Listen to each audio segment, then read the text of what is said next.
Gavin here for Tech Tuesday. I'm standing here with Yuri Galman, good friend from Voodoo Doll Productions at his sound Aspen Place Recording in San Fernando. He's got a beautiful room with many amps, many instruments, many microphones.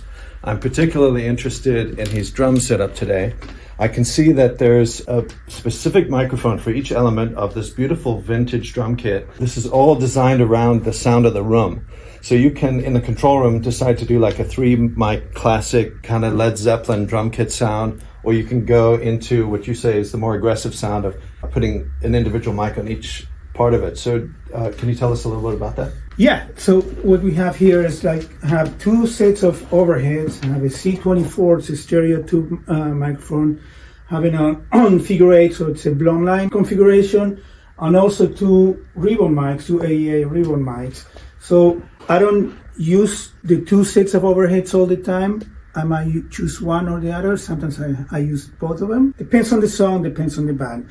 Also, I have each piece of the kit mic'd up, so I can, depends on the band, on the song. Sometimes the vibe of the song is different from song 1 to song 2, so I mix it different, but I have the ability to do that, okay? But the room sound is always integrated. The room sound, yeah. So the room is pretty big, so I also have sets of room mics, a closed room mic and a far room mic. Yeah. So sometimes I just compress, the crap out of them, and I get the reverb of the room instead of adding a reverb. Yeah. Sometimes I don't. Sometimes I need to use just more of a processed reverb.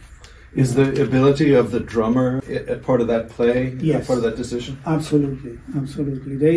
They tell me how they want to play. They tell me what they like.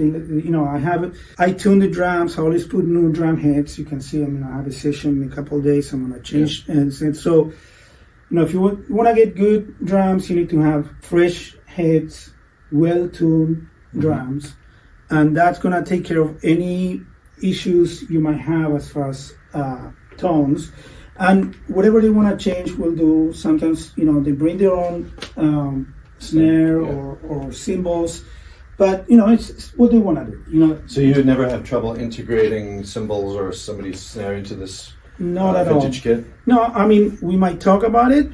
If I like darker cymbals are pretty harsh anyways. So I like darker cymbals. If they bring something that is not so dark, we might talk about it. But they are the artist. It's their song. Just gonna do the best I can do. You're gonna integrate it in, yeah. So and the room mics are, I imagine, much a part of that. That's like the glue that holds it all together. Yes. In addition to compression. So is a drummer confined to this setup, or can they change it up? They can change it up, but they can bring their own kit if they want to. This is what people come for. They like the way the drums sound. And they rarely bring anything, they just... It doesn't hurt to have a 1960s vintage Ludwig kit. Yeah, it sounds great. It says 1961 kit with a 1962 supraphonic.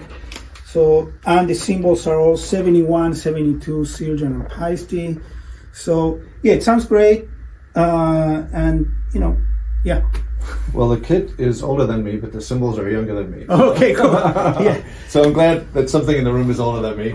Anyway, thanks, Yuri, for talking to us. This is very informative. And I think what I glean from this is that there's abilities to get a really cool room sound where the room's just vibrating, or a very individualized sound, and it's all within the same setup, kind of like that old Motown thing where you just show up and you play your drums and they figure out how to blend it all together. So you put a lot of thought into this, and thanks for sharing it with us.